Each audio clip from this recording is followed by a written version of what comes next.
ओम शांति। 19 मई 2025 बाबा के महावाक्य। मीठे बच्चे, श्रीमत ही तुमको श्रेष्ठ बनाने वाली है, इसलिए श्रीमत को भूलो मत। अपनी मत को छोड़ एक बाप की मत पर चलो। प्रश्न: पुण्य आत्मा बनने की युक्ति क्या है? उत्तर: पुण्य आत्मा बनना है तो सच्चे दिल से, प्यार से एक बाप को याद करो। दूसरा, कर्मेंद्रियों से कोई भी विकर्म न करो। सबको रास्ता बताओ। अपनी दिल से पूछो, यह पुण्य हम कितना करते हैं? अपनी चेकिंग करो। ऐसा कोई कर्म न हो जिसकी 100 गुना सजा खानी पड़े, तो चेकिंग करने से पुण्य आत्मा बन जाएंगे। ओम शांति। रूहानी बाप बैठ बच्चों को समझाते हैं। यह तो बच्चों को मालूम है कि अभी हम शिव बाबा की मत पर चल रहे हैं। उनकी है ऊंच ते ऊंच मत। दुनिया यह नहीं जानती कि ऊंच ते ऊंच शिव बाबा कैसे बच्चों को श्रेष्ठ बनाने के लिए श्रेष्ठ मत देते हैं। इस रावण राज्य में कोई भी मनुष्य मात्र मनुष्य को श्रेष्ठ मत दे नहीं सकते। तुम अभी ईश्वरीय मत वाले बनते हो। इस समय तुम बच्चों को पतित से पावन बनने के लिए ईश्वरीय मत मिल रही है। अभी तुमको पता पड़ा है, हम तो विश्व के मालिक थे। यह ब्रह्मा जो मालिक था, उनको भी पता नहीं था। विश्व के मालिक फिर एकदम पतित बन जाते हैं। यह खेल बहुत अच्छी रीति बुद्धि से समझने का है। राइट रॉन्ग क्या है, इसमें है बुद्धि की लड़ाई। सारी दुनिया है रॉन्ग, एक बाप ही है राइट, सच बोलने वाला। वह तुमको सचखंड का मालिक बनाते हैं, तो उनकी मत लेनी चाहिए। अपनी मत पर चलने से धोखा खाएंगे, परंतु वह है गुप्त, है भी निराकार।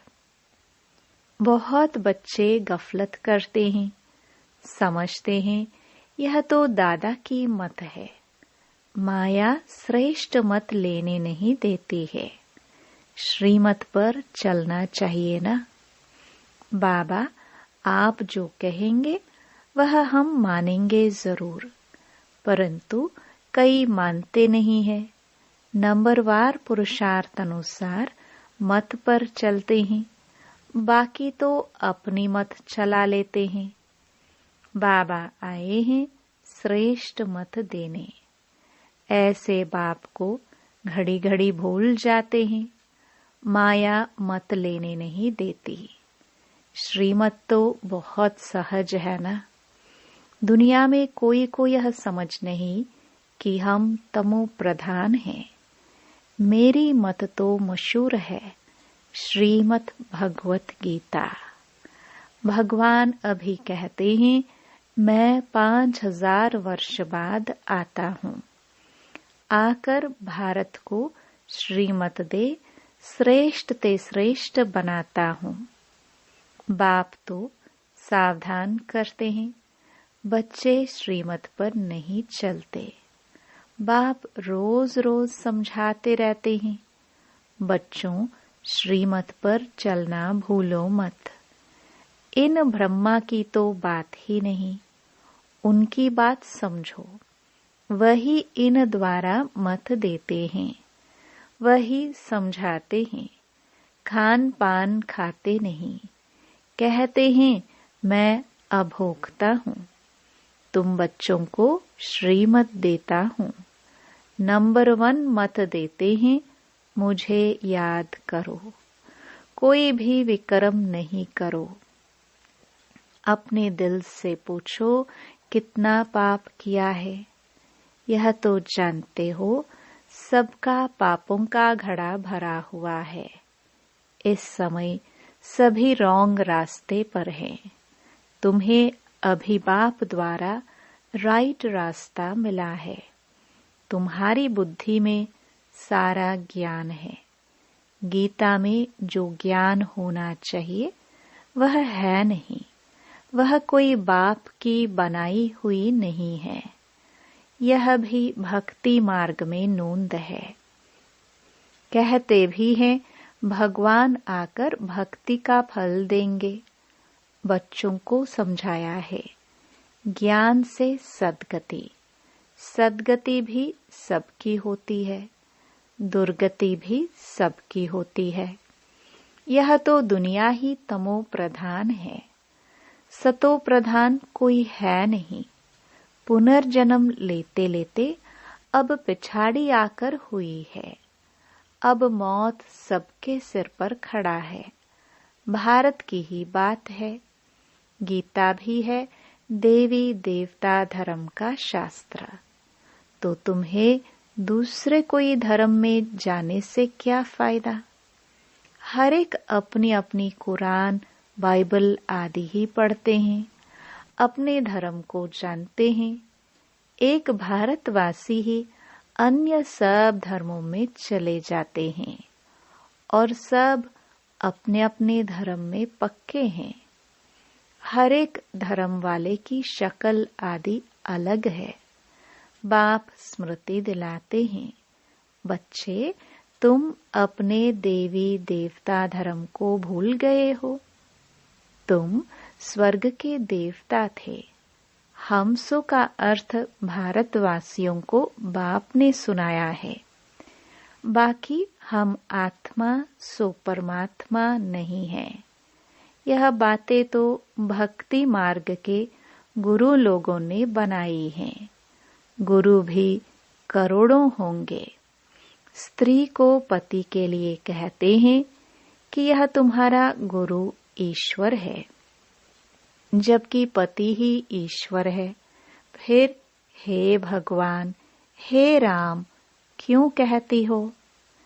मनुष्यों की बुद्धि बिल्कुल ही पत्थर बन गई है। यह खुद भी कहते हम भी ऐसे थे। कहाँ वैकुंठ का मालिक श्री कृष्ण, कहाँ फिर उनको गांव का छोरा कह दिया है। श्याम सुंदर कहते हैं, अर्थ थोड़े ही समझते। अभी बाप ने तुमको समझाया है। जो नंबर 1 सुंदर, वही नंबर लास्ट तमो प्रधान श्याम बना है। तुम समझते हो हम सुंदर थे, फिर श्याम बने हैं। 84 का चक्कर लगाए। अभी श्याम से सुंदर बनने के लिए बाप एक ही दवाई देते हैं कि मुझे याद करो। तुम्हारी आत्मा पतित से पावन बन जाएगी। तुम्हारे जन्म जन्मांतर के पाप नाश हो जाएंगे। तुम जानते हो जब से रावण आया है तुम गिरते गिरते पाप आत्मा बने हो। यह है ही पाप आत्माओं की दुनिया। एक भी सुंदर नहीं। बाप बिगर सुंदर कोई बना ना सके। तुम आए हो स्वर्गवासी सुंदर बनने। अभी नरकवासी श्याम हैं, क्योंकि काम चिता पर चढ़ काले बने हैं। बाप कहते हैं काम महाशत्रु है। इन पर जो जीत पाएंगे वही जगत जीत बनेंगे। नंबर 1 है काम। उनको ही पतित कहा जाता है। क्रोधी को पतित नहीं कहेंगे। बुलाते भी हैं कि आकर पतित से पावन बनाओ, तो अब बाप आए हैं, कहते हैं यह अंतिम जन्म पावन बनो। जैसे रात के बाद दिन, दिन के बाद रात होती है, वैसे संगम युग के बाद फिर सतयुग आना है, चक्र फिरना है। बाकी और कोई आकाश में अथवा पाताल में दुनिया नहीं है। सृष्टि तो यही है। सतयुग त्रेता यहाँ ही है। झाड़ भी एक ही है और कोई हो नहीं सकता। यह सब गपोड़े हैं जो कहते हैं अनेक दुनियाएं हैं। बाप कहते हैं यह सब है भक्ति मार्ग की बातें। अब बाप सत्य बात सुनाते हैं। अब अपने अंदर देखो, हम कहाँ तक श्रीमत पर चल सतो प्रधान अर्थात पुण्य आत्मा बन रहे हैं। सतो प्रधान को पुण्य आत्मा, तमो प्रधान को पाप आत्मा कहा जाता है। विकार में जाना पाप है। बाप कहते हैं अब पवित्र बनो। मेरे बने हो तो मेरी श्रीमत पर चलना है। मुख्य बात है कोई पाप नहीं करो। नंबर 1 पाप है विकार में जाना। फिर और भी पाप बहुत होते हैं। चोरी चकारी ठगी आदि बहुत करते हैं। फिर बहुतों को गवर्नमेंट पकड़ती भी है। अब बाप बच्चों को कहते हैं तुम अपने दिल से पूछो, हम कोई पाप तो नहीं करते हैं। ऐसे मत समझो हमने चोरी की व रिश्वत खाई तो यह बाबा तो जानी जाननहार है, सब जानते हैं। नहीं, जानी जाननहार का अर्थ कोई यह नहीं है। अच्छा, कोई ने चोरी की, बाप जानेंगे फिर क्या? जो चोरी की उसका दंड 100 गुना हो ही जाएगा। बहुत बहुत सजा खाएंगे, पद भी भ्रष्ट हो जाएगा। बाप समझाते हैं ऐसे अगर काम करेंगे तो दंड भोगना पड़ेगा। कोई ईश्वर का बच्चा बनकर फिर चोरी करता, शिव बाबा जिससे इतना वर्षा मिलता है उनके भंडारे से चोरी करता, यह तो बहुत बड़ा पाप है। कोई कोई में चोरी की आदत होती है, उनको जेल बर्ड कहा जाता है। यह है ईश्वर का घर। सब कुछ ईश्वर का है ना। ईश्वर के घर में आते हैं बाप से वर्षा लेने, परंतु कोई कोई की आदत हो जाती है, उसकी सजा 100 गुना बन जाती है।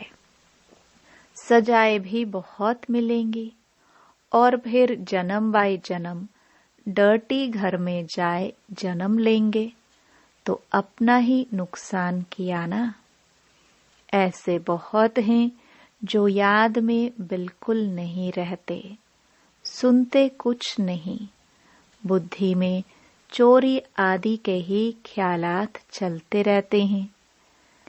ऐसे बहुत सत्संग में जाते हैं, चप्पल चोरी कर लेते, उनका धंधा ही यह रहता है। जहाँ सत्संग होता वहाँ जाकर चप्पल चोरी कर आएंगे। दुनिया बिल्कुल ही डर्टी है। यह है ईश्वर का घर।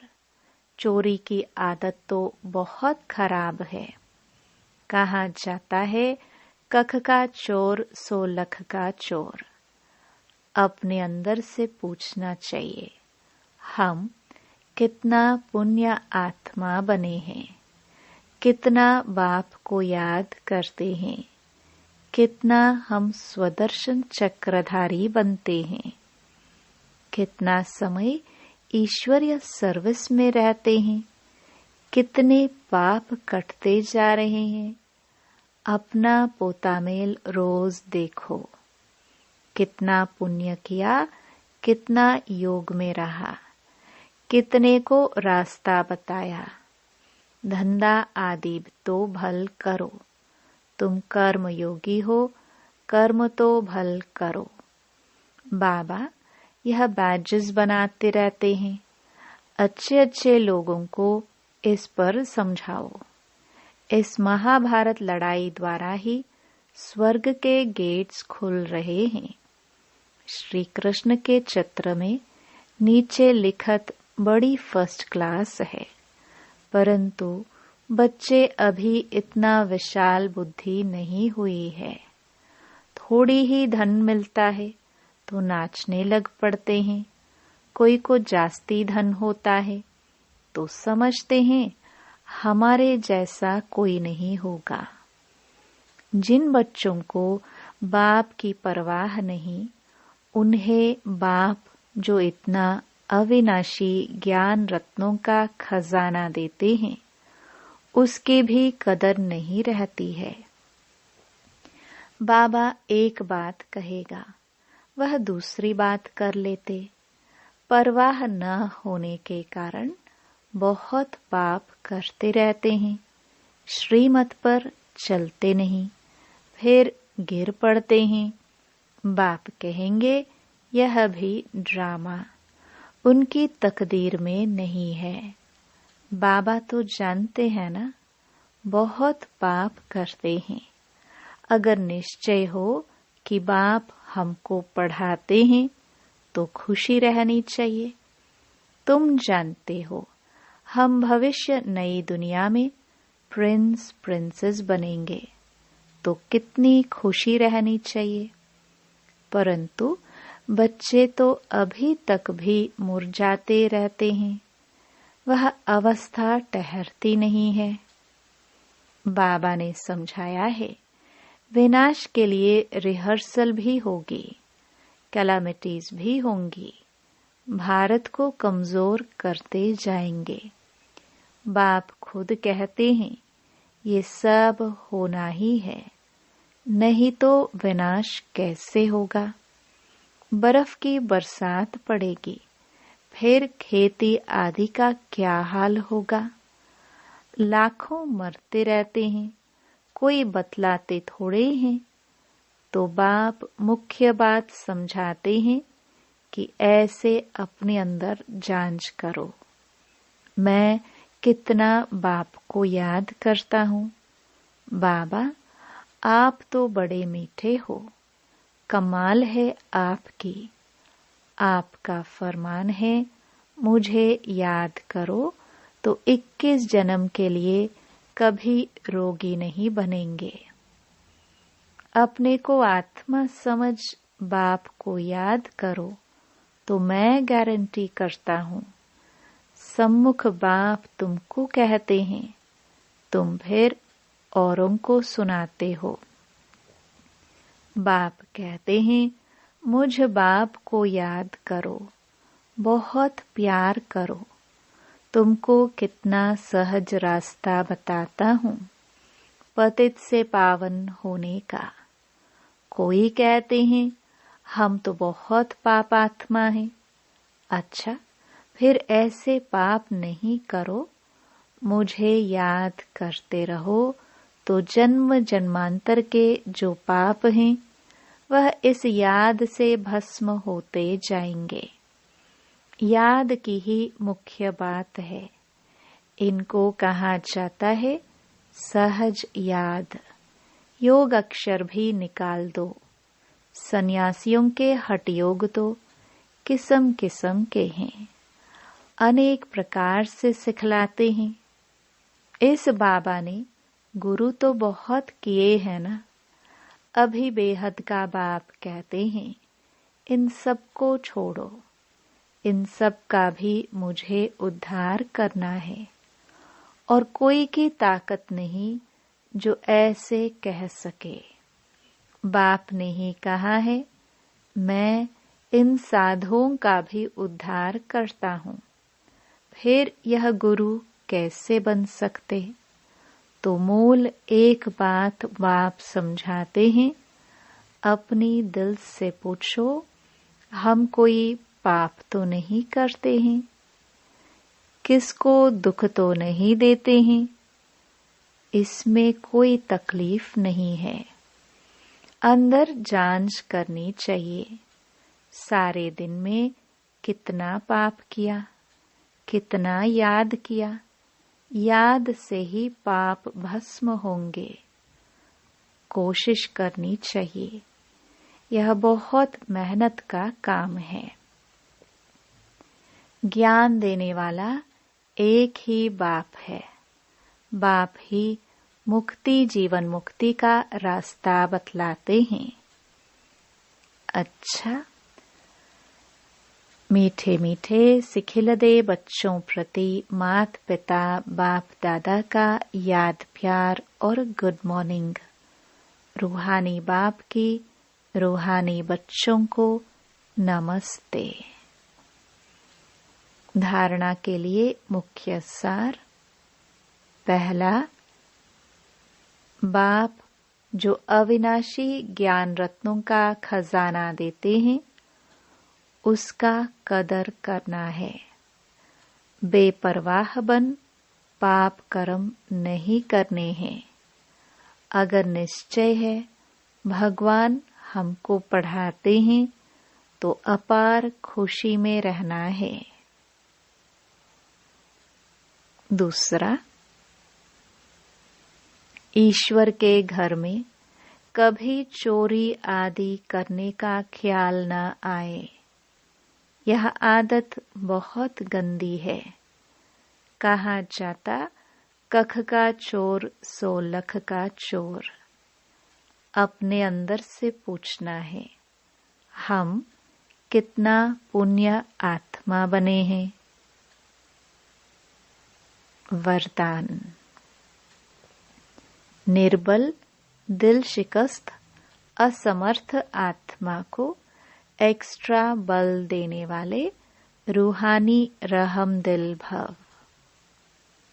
जो रूहानी रहमदिल बच्चे हैं, वह महादानी बन बिल्कुल होपलेस केस में होप पैदा कर देते हैं। निर्बल को बलवान बना देते हैं। दान सदा गरीब को, बेसहारे को दिया जाता है। तो जो निर्बल, दिल शिकस्त, असमर्थ प्रजा क्वालिटी की आत्माएं हैं, उनके प्रति रूहानी रहमदिल बन महादानी बनो। आपस में एक दूसरे के प्रति महादानी नहीं, वह तो सहयोगी साथी हो, भाई भाई हो, हम शरीक पुरुषार्थी हो। सहयोग दो, दान नहीं। स्लोगन। सदा एक बाप के श्रेष्ठ संग में रहो तो और किसी के संग का रंग प्रभाव नहीं डाल सकता। अव्यक्त इशारे। रूहानी रॉयल्टी और प्योरिटी की पर्सनालिटी धारण करो। प्योरिटी के साथ साथ चेहरे और चलन में रूहानियत की पर्सनालिटी को धारण कर इस ऊंची पर्सनालिटी के रूहानी नशे में रहो। अपनी रूहानी पर्सनालिटी को स्मृति में रख सदा प्रसन्न चित्त रहो तो सब प्रश्न समाप्त हो जाएंगे। अशांत और परेशान आत्माएं आपकी प्रसन्नता की नजर से प्रसन्न हो जाएंगी। ओम शांति।